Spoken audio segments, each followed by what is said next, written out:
Good afternoon, Excellencies, ladies and gentlemen. It's a great privilege for me on behalf of the World Economic Forum and our partner CII, and also now the Government of India, to welcome the External Affairs Minister S. Jaishankar here to our meeting. Thank you for coming, and we know that you just arrived this morning from an important visit to the US. We also know that Prime Minister Modi had a very successful visit to the US last week. Also had 50,000 expats, Indian expats, meeting him and President Trump in Houston. Maybe Minister, you were there too. I think it was greeted "Howdy Modi" by the crowds. Is there no, under Prime Minister Modi and your leadership, would you say it's a special relationship between the US and India, and is this something new? Because in the 70s it used to be with Russia. 70s was a long time, ago. Though mind you, I started to work in the 70s, so I can still hazily remember it.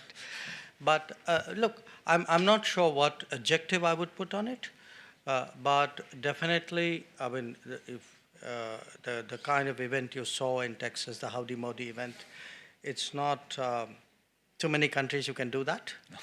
So certainly that is something unique.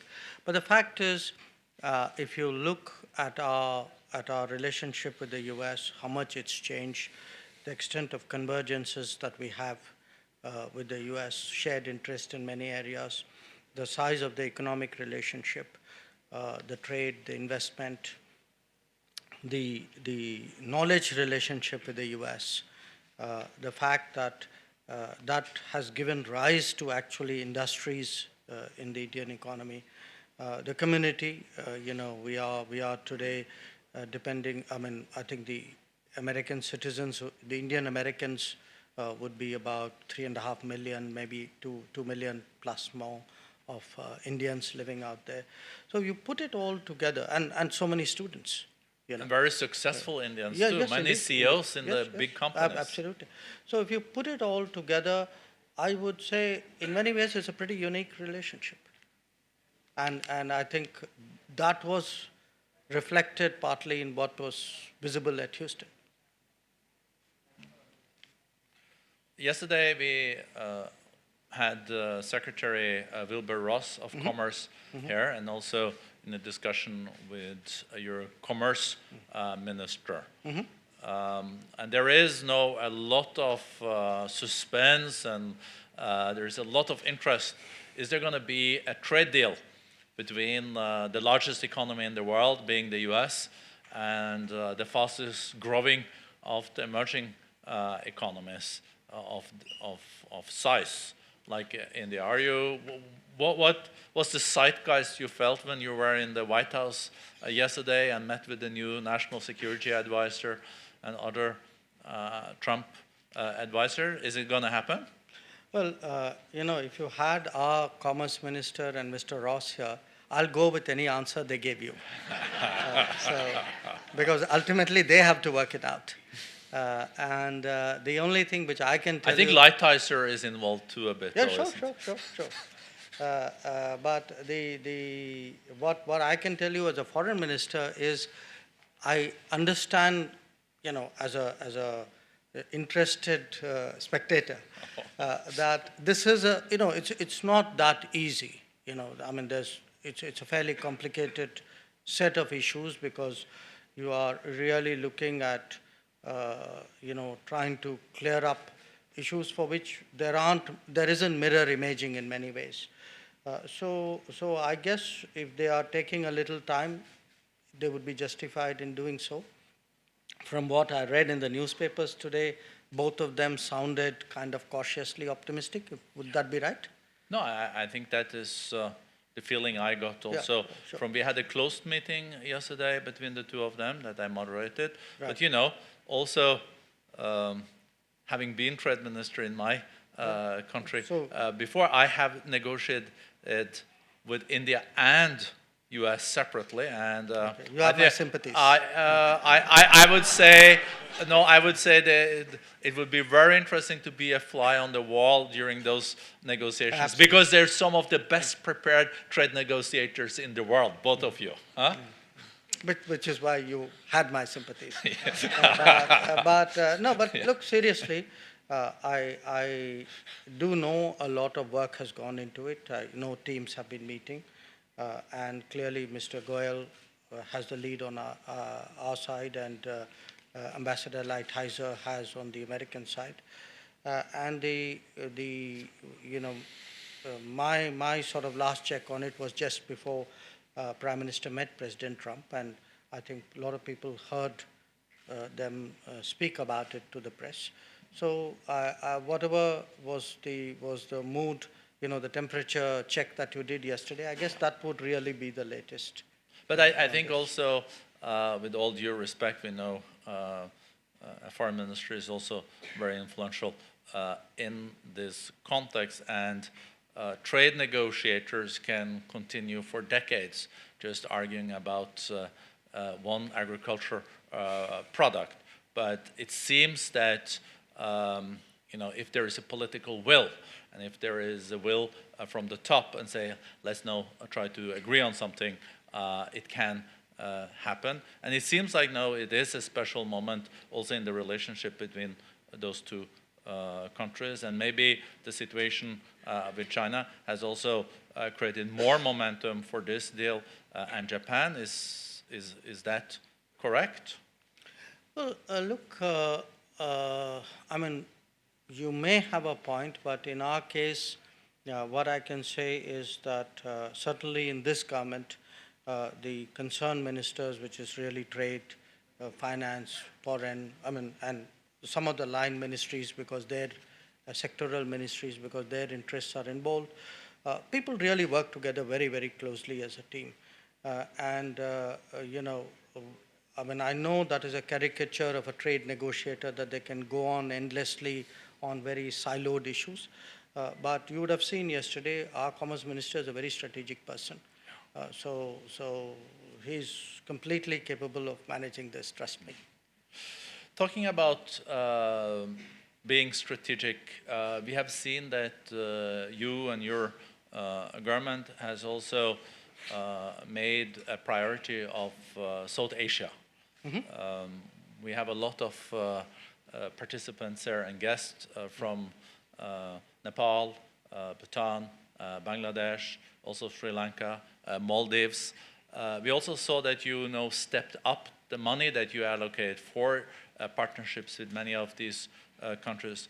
Will we see an enlarged Indian footprint in South Asia? And is also this due to the fact that many of these countries, it's like India meeting China? I don't think it's so much India meeting China. I would put it quite differently. When you travel around in the world, and you wouldn't disagree with me, South Asia, the Indian subcontinent, is really among the least regionalized economies that you see. There are various reasons for it. From the very start, Prime Minister feels very strongly that we need to do something about this. And we have to convince our neighbors that really the Indian economy is a lifting tide for all of them. Because we are the largest economy and the largest country, a lot of that responsibility is on us. You could see that even politically in his first steps when he was sworn in 2014. He invited all the the neighboring countries for his swearing in. That was a political signal. But after that, in those 5 years, the first term, we've really made a great effort really to do the things which other regions have done. Build connectivity, increase contacts, have a greater flow of people, encourage more business between them. And we've done that really without setting aside the old sort of the more orthodox diplomacy. We don't talk reciprocity in our neighborhood anymore. And you can see that reflected in the numbers. I mean, today we have very ambitious lines of credit, soft loans to all our neighbors. There are a lot of projects which are done under grant. The training numbers have gone up many times. We've gone into new areas, and it's really hard. It's already actually, you can see the impact both on their economies, on our economies, and the connection in between.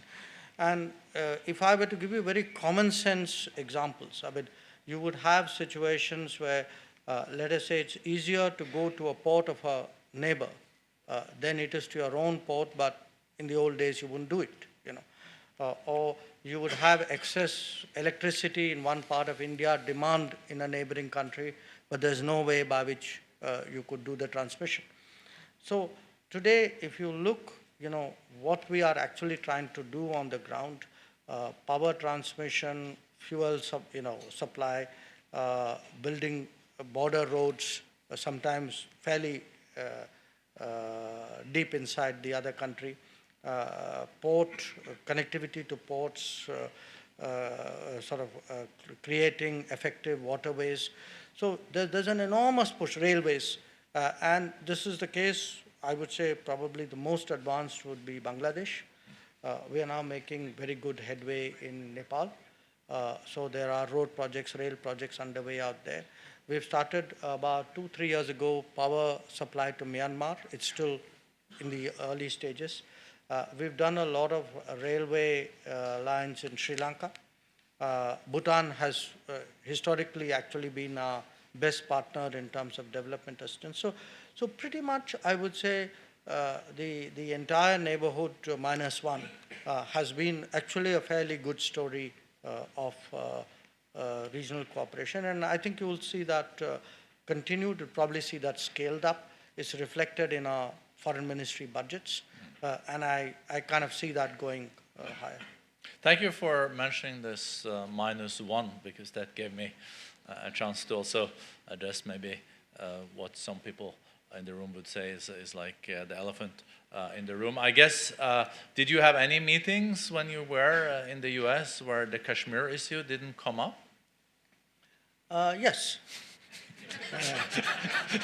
I did have some, in fact, quite a few. Yeah. There were some where it did come up, and it didn't come up in my business meetings.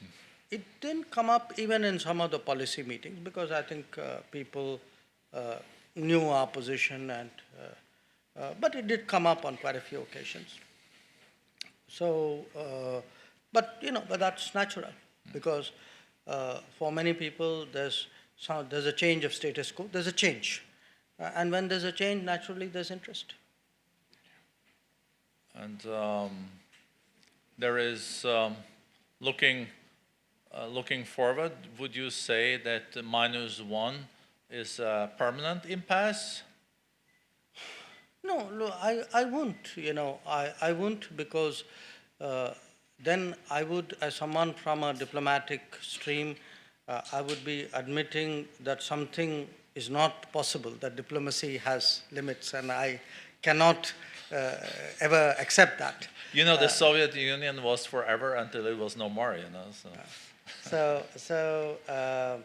No, I would certainly hope one day that even the -1 comes around, because you put Kashmir aside for a moment, and I'll come to that.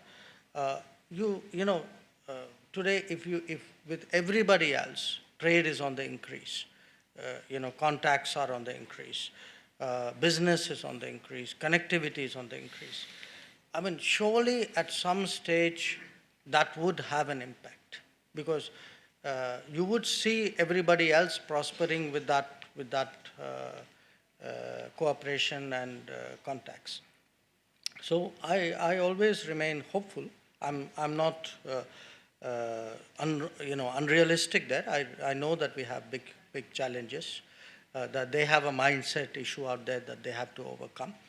But going back to your question on Kashmir, look, I think what I spoke fairly extensively when I was in the US, and in many cases, when I made points to people, giving them the background, the history, what happened, why we did what we did, a lot of it was new to them, you know. For example, because mostly they read their own press, hardly anybody actually had a realization that this was a temporary article of the Constitution, or the fact that the sort of the misalignment due to the fact that a lot of our national laws did not apply in the Jammu and Kashmir state. So these were all new things to them, because the press normally what it does is it gives you a very black and white picture. On many issues, it gives you a picture which corresponds to preconceptions which people have.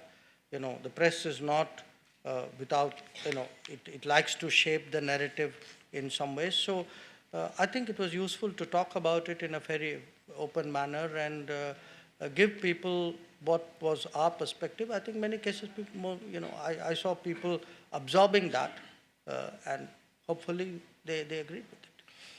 Thank you, Minister.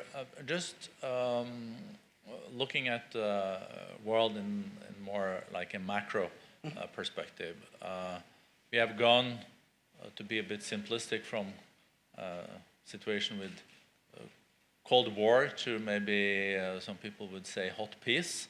There's a lot of conflicts around the world. We also at the same time have a true multipolar world. At least it's starting to become so. Some people would say we have a G2, but I think there is also many arguments that there are a lot of players now. There is also less momentum around the multilateral processes. WTO is facing real challenges, and as a Bretton Woods institution, in this multipolar, multi-conceptual world, India is the largest democracy in the world, 1.2 billion people. Aspiration is 5 trillion economy by 24, maybe 10 trillion economy by 2030. So India's influence is growing. Will that also lead to India taking, we will see a bigger footprint also from India on foreign and security policy in the region? In the 70s and 80s, India was in many ways the leader of the non-allied world. Today, it is a new reality, and where will India place itself, and what kind of political initiatives will we see from India in this multipolar world? Okay, there are a lot of questions in there. So let me make a few sharp points as a collective answer. One, no question, the world is more nationalistic than in the past. And a lot of that nationalism is economic nationalism and cultural nationalism. Second, I would say where India is concerned, we in a way are a standout. We are an exception. We are an exception because in this country you could say, yes, we are more nationalistic, but at the same time, we don't see a tension between being nationalistic and being international in the sense of dealing more with the world and engaging more with the world. So the nationalism is not a kind of a negative sentiment directed at the world. In fact, people generally feel if you're going up, you should be doing more things with the world, not less things with the world. Third, in a more multipolar, your word, nationalistic, my word, world, I think we will see diplomacy take different forms where the old ways of working will now not go away, but be tempered by much more, I would say, creative, innovative, ad hoc kind of working arrangements, often centering around issues rather than across the board. So the character of international politics will probably change in many ways. I agree with you. I think a lot of multilateral regimes will come under stress. How they survive will depend on how they respond to that. They will come under stress partly because of this nationalism that I spoke about.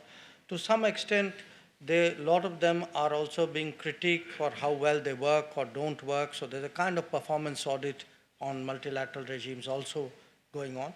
Sometimes that can take very unfair directions, because if you do a performance audit with a very self-centered nationalistic view, then I'm not sure I'd agree with the conclusions of that audit.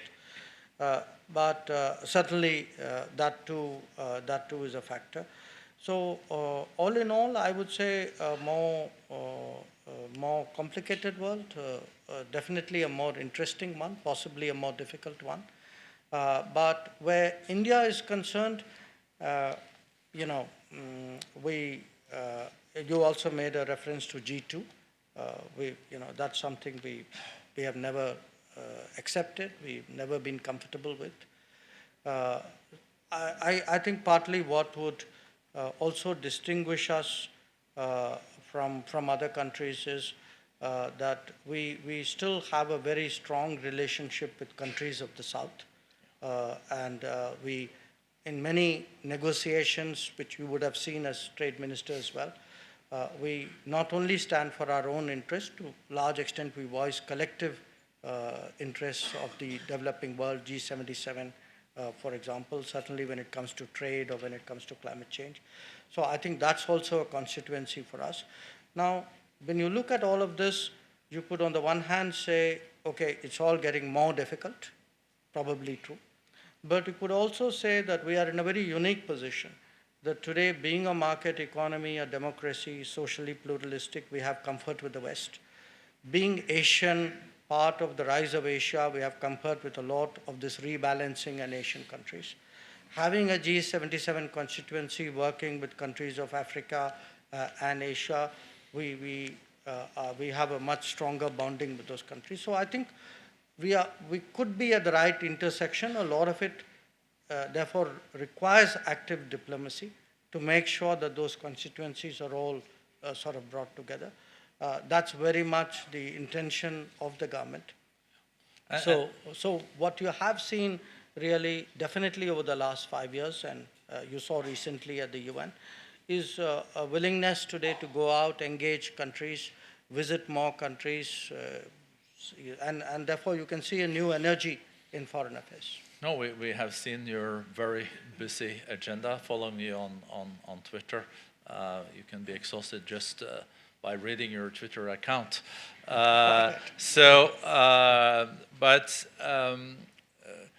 And also your point about Asia, this is the first year, at least since 1850, that Asia is 50% of the global GDP. I think one thing is certain, that India's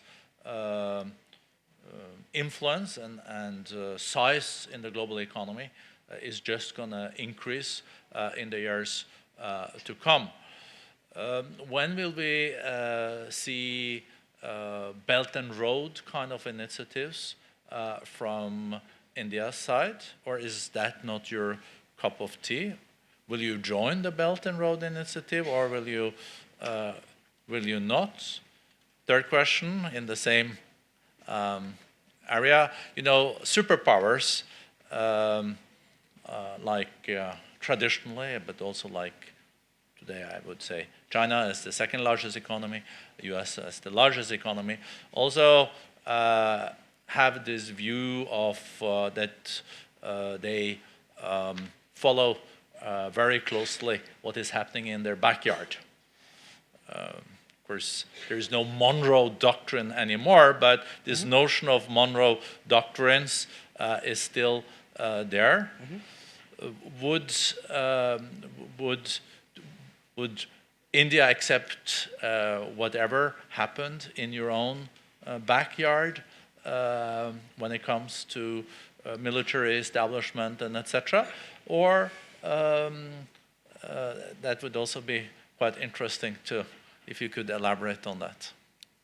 Okay, let me work backwards on your set of questions. I'm glad you're starting with the last one. No, look, the world's a competitive place, okay? So all of us might have preferences, but, world doesn't run by entitlements. World runs by capabilities, by influence, by interest.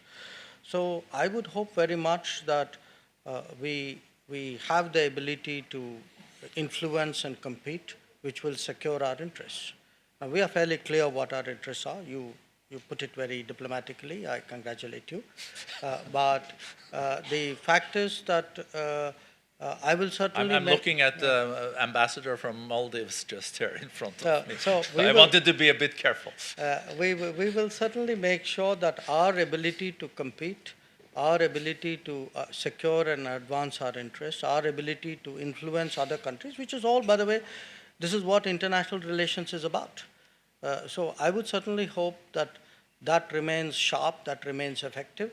And in this exercise, normally, if there is an epicenter, which is yourself, then how good you are is a function of distance. So you start with your immediate neighborhood.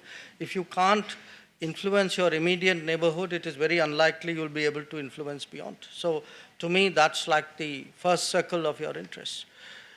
Regarding your Belt and Road issue, we have a long-standing position on that. For us, it is connected with sovereignty matters, so that hasn't changed.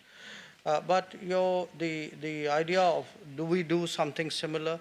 Look, we are us. We are not some other country. And I think it's not just on this initiative. I think in a whole lot of other areas. My own sense is as India becomes bigger, the fact is we will find that concepts and analytics which are developed for other countries would not necessarily apply to us. And the expectation that we would copy models which are very different in nature, I don't think that's very likely.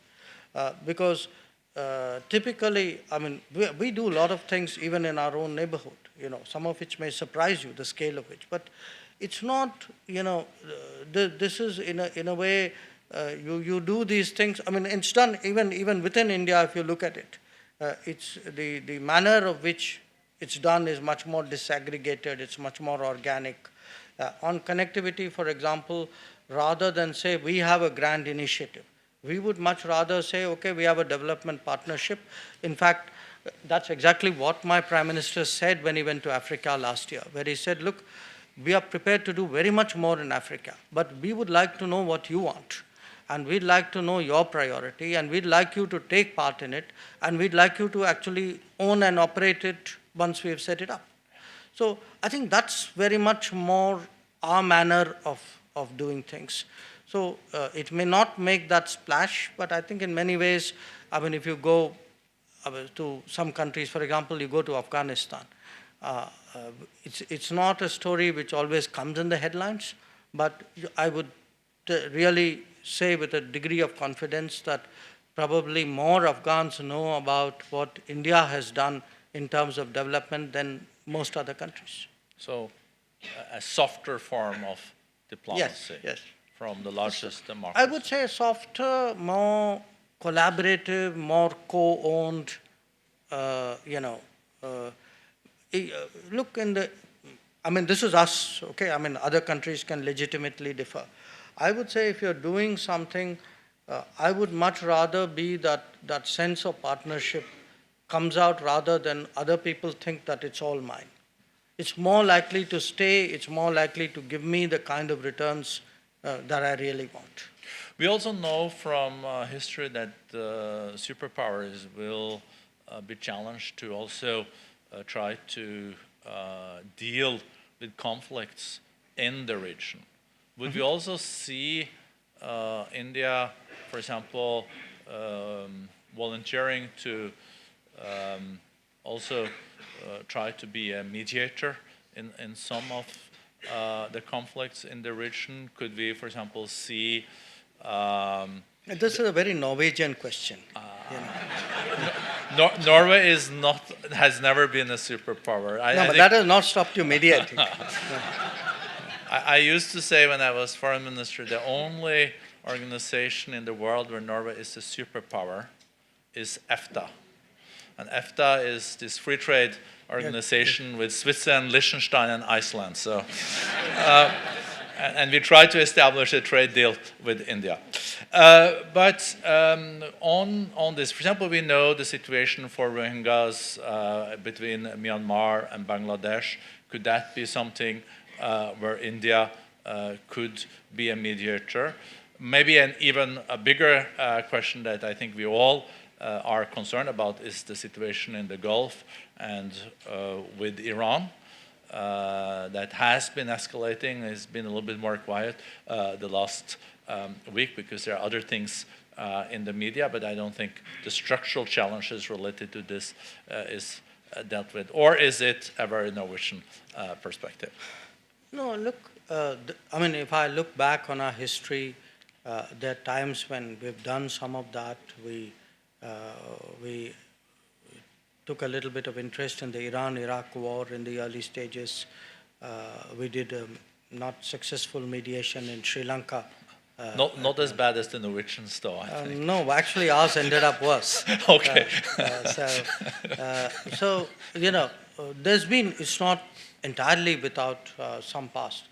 But I think the Indian way would be very much more that if you have relationships to sort of talk about it, to have conversations, but not declare yourself a mediator and not really kind of create that space and, sort of create that profile. I don't think that's really been our style. I don't, I would say, personally, I'm not sure for a country like us.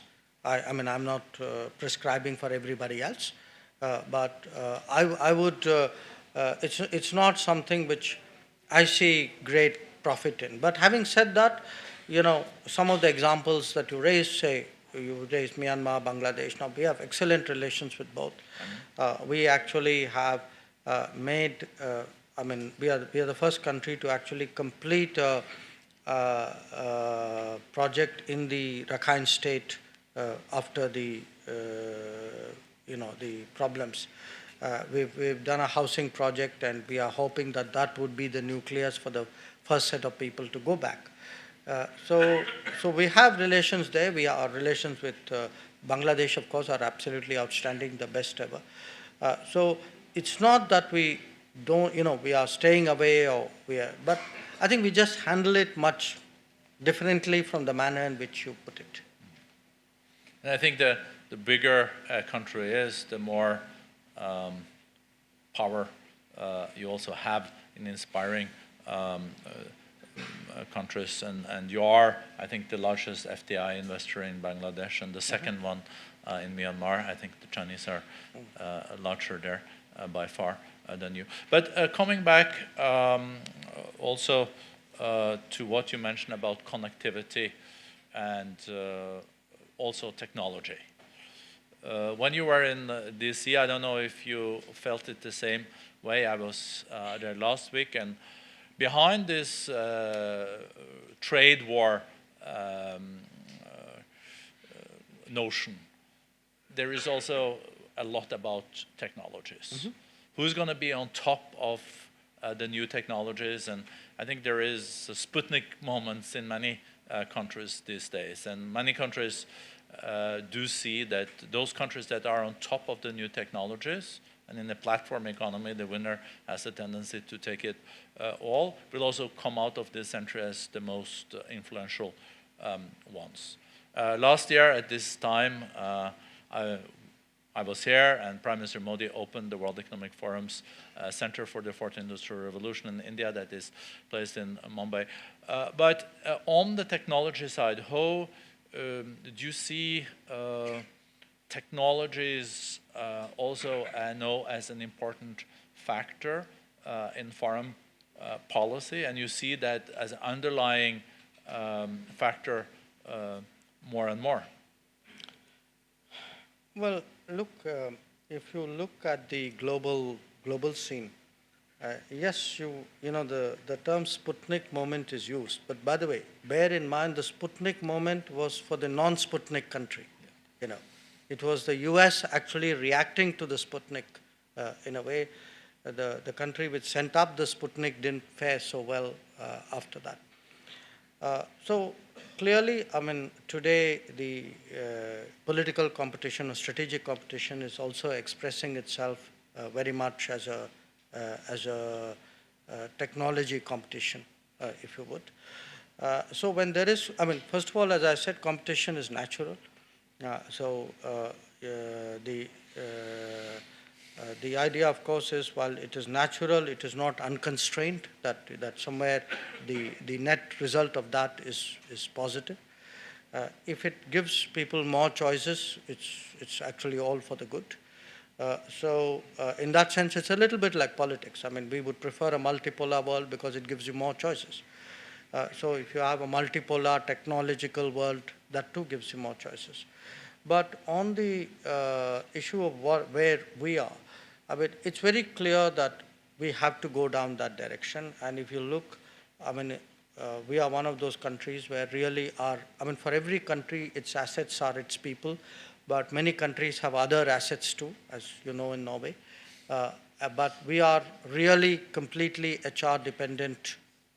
You know, our future is completely HR dependent. So a lot of it, to my mind, would be to prepare yourself for a future by improving the quality of your HR and getting your people prepared for a different world. And that can start right down to the basics. I mean, it starts from really from primary health and literacy and up to, you know, education, to skilling, to digitizing, to employing. I mean, you know, all of that is part of really improving the quality of our HR. And to my mind, that is one area where we had lagged behind. I would certainly see that as really the core priority of this government. I mean, if you look at the totality of all the programs they do, there's a single thread that connects them, and the single thread is really to really improve the quality of human resources of this country. No, and it's so. I agree so much. I think this upskilling, reskilling, building the human capital in the country is so crucial. I think on behalf of all the participants, I think we all feel that India is very privileged to have such an insightful foreign minister at the end, because we're not going to clear the ground for the next session. But just to, I think you partly answered it at the end now about building on the human capital. But you know, you're one.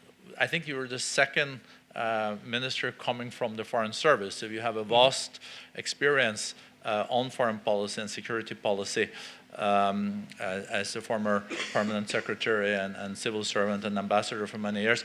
If you then look at what kind of footprint you would like to leave in the ministry and India's foreign policy, well, if you could just in a minute or two share with us that at the end, it would be we would appreciate it. Well, look, I've just come in. I mean, you're asking me what would it be when I leave.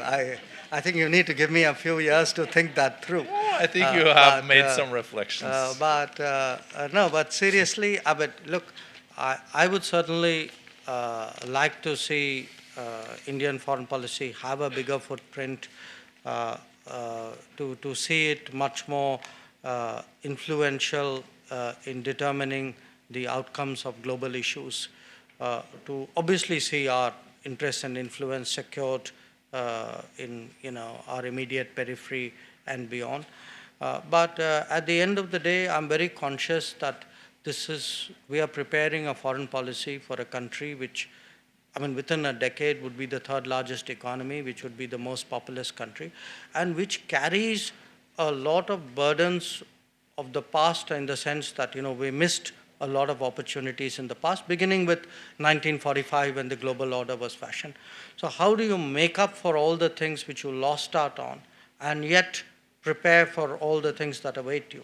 So it will require a lot of thinking through, a lot of imagination, and a lot of energy. And I try to at least prepare a launching pad for it. Thank you so much. Thank you. You know this leakage problem? You know what I mean by leakage, no? Huh? Leakage was when 10 rupees left Delhi and only 1 rupee reached. Huh? That leakage. Huh? Now, I discovered many other countries also had a leakage problem. And they actually look to us today, saying, how did you fix it?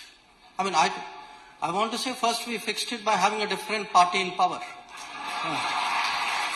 So,